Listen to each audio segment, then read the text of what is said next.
I don't need to tell you that it's good to hydrate, to drink water. There's a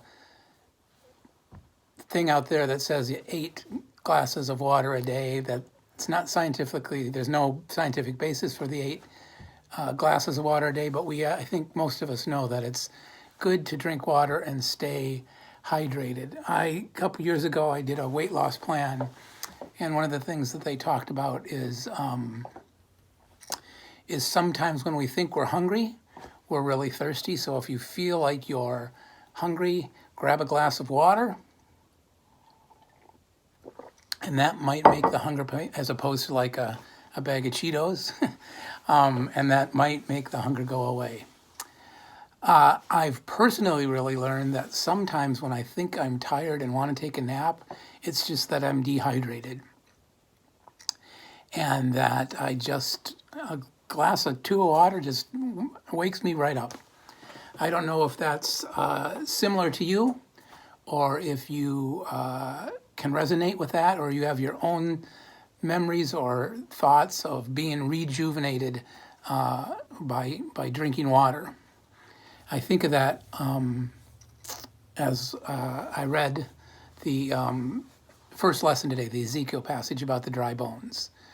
A passage that many of you, or some of us, have heard before. You know the song Dry Bones, Dry Bones. You know that story about the rejuvenation and the Spirit coming through.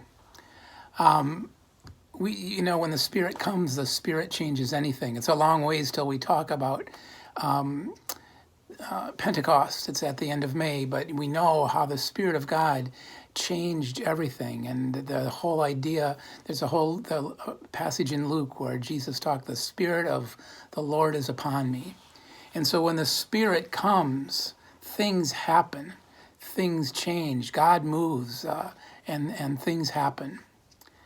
And oftentimes new things happen when the Spirit happens. I've joked with the council and with some other people that it was clear that when you called me in your profile that you did not want me to come in and change everything right away, but to kind of observe about the things that needed to be rejuvenated, and the things that maybe weren't all that important anymore.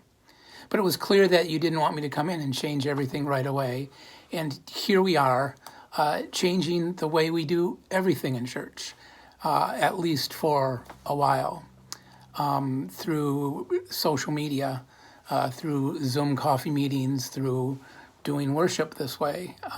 We've had to change everything about how we do things. And we'll see what the new norm is going to be. But for right now, the Spirit is moving in us to do things in different ways. And I think about this passage in this time where we are thinking a lot, and the passage, the gospel about Lazarus and Jesus. And I know this is a time that death is probably on our minds a lot more. Certainly sickness and needing to be made well is on our mind a lot more. But the thing that has struck me in this time of not being as close as we can and having to figure out how to do things from shopping to school to church. And one of the things that I have been struck on, that every time I read something about somebody hoarding toilet paper or hand sanitizer, I see somebody on social media that says, I just bought a case of TP. Does anybody need some? Or I saw somebody who said, I don't know if I can pay my rent next month, and the rent is due, and the rental agency isn't working with me. And somebody said, you know what, I'll pay your rent this month. I don't know what this new norm is going to be like for the next 4 weeks, the next 2 months. But I invite you to see where you see the Spirit of God working, where you see people being moved to help others, where you see that God's working when we're just trying to figure something out and how to do it. God's Spirit moves in mysterious and unique ways, and it's something that, but God's Spirit does not work alone. God's Spirit needs us.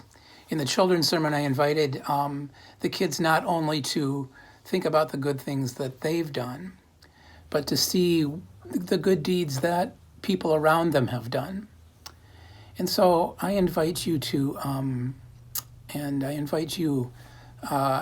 to see ways that you see God's Spirit working through people in this world, and think about ways that you can open up yourself to God's Spirit. It's a different world right now, but God's Spirit continues to go, whether it's the dry bones in Ezekiel's time or the time of having to be physically distant from each other. My prayer for you is that you can find ways to see God's Spirit working in the world and how you can be open to God's Spirit working through you. Amen.